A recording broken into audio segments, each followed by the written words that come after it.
First, let me say a few words about the incident in New York City. I want to commend the work of the NYPD, the New York Fire Department, and the FBI, which responded swiftly and aggressively to a dangerous situation. And I also want to commend the vigilant citizens who noticed the suspicious activity and reported it to the authorities. I just got off the phone on the way down here with Mayor Bloomberg to make sure that state and federal officials are coordinating effectively. Since last night, my national security team's been taking every step necessary to ensure that our state and local partners have the full support and cooperation of the federal government. We're going to do what's necessary to protect the American people, to determine who's behind this potentially deadly act, and to see that justice is done. And I'm going to continue to monitor the situation closely and do what it takes at home and abroad to safeguard the security of the American people.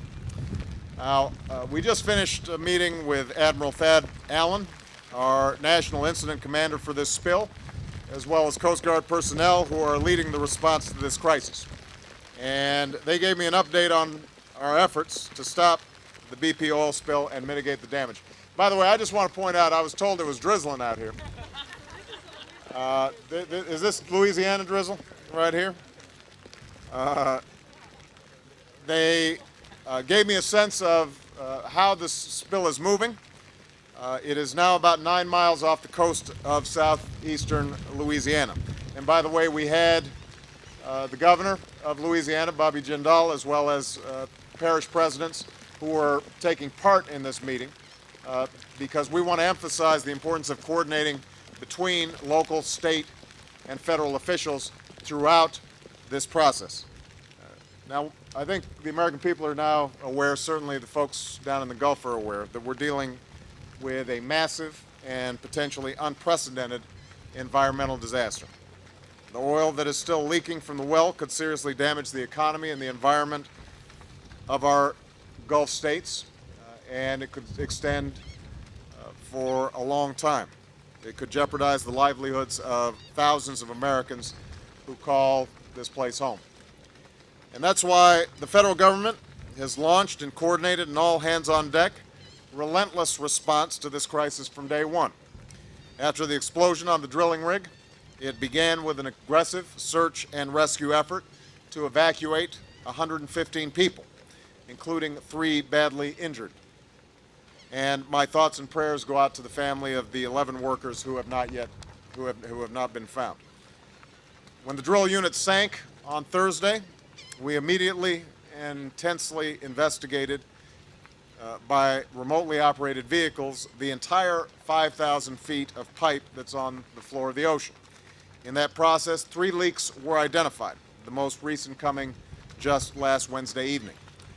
As Admiral Allen and Secretaries Napolitano have made clear, we've made preparations from day one to stage equipment for a worst-case scenario. We immediately set up command center operations here in the Gulf and coordinated with all state and local governments, and the 3rd breach was discovered on Wednesday. We already had by that time in position more than 70 vessels and hundreds of thousands of feet of boom. And I dispatched the Secretaries of the Interior and Homeland Security, the Administrator of the EPA, Lisa Jackson, who is here, my Assistant for Energy and Climate Change Policy, and the Administrator of NOAA to the Gulf Coast to ensure that we are doing whatever is required to respond to this event.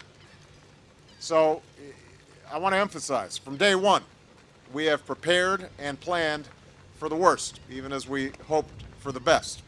And while we have prepared and reacted aggressively, I'm not going to rest, and none of the gentlemen and women who are here are going to rest or be satisfied until the leak is stopped at the source, the oil on the Gulf is contained and cleaned up, and the people of this region are able to go back to their lives and their livelihoods.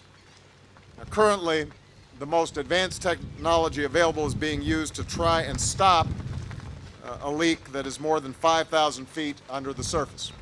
Because this leak is unique and unprecedented, it could take many days to stop. And that's why we're also using every resource available to stop the oil from coming ashore and mitigating the damage it could cause. And much of the discussion here at the center was focused on if we and when we have to deal with these mitigation efforts. Thus far, as you can tell, the weather has not been as cooperative as we'd like on this front, but we're going to continue to push forward. I also want to stress that we are working closely with the Gulf states and local communities to help every American affected by this crisis. So let me be clear. BP is responsible for this leak. BP will be paying the bill.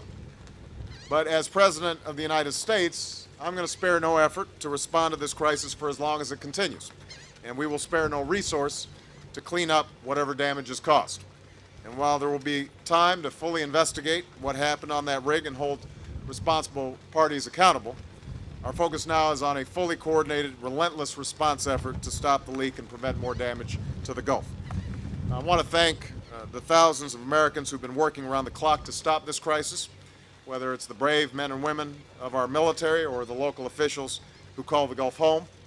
They are doing everything in their power to mitigate this disaster, prevent our damage to our environment, and help our fellow citizens. And during this visit, I am hoping to have the opportunity to speak with some of the individuals who are directly affected by the disaster. I've heard already that people are understandably frustrated and frightened, especially because the people of this region have been through worse disasters than anybody should have to bear. But every American affected by this spill should know this. Your government will do whatever it takes for as long as it takes to stop this crisis. This is one of the richest and most beautiful ecosystems on the planet, and for centuries its residents have enjoyed and made a living off the fish that swim in these waters and the wildlife that inhabit these shores. This is also the heartbeat of the region's economic life, and we're going to do everything in our power to protect our natural resources, compensate those who have been harmed, rebuild what has been damaged, and help this region persevere like it has done so many times before. That's a commitment I'm making as President of the United States, and I know that everybody who works for the federal government feels the exact same way. Thank you very much, everybody.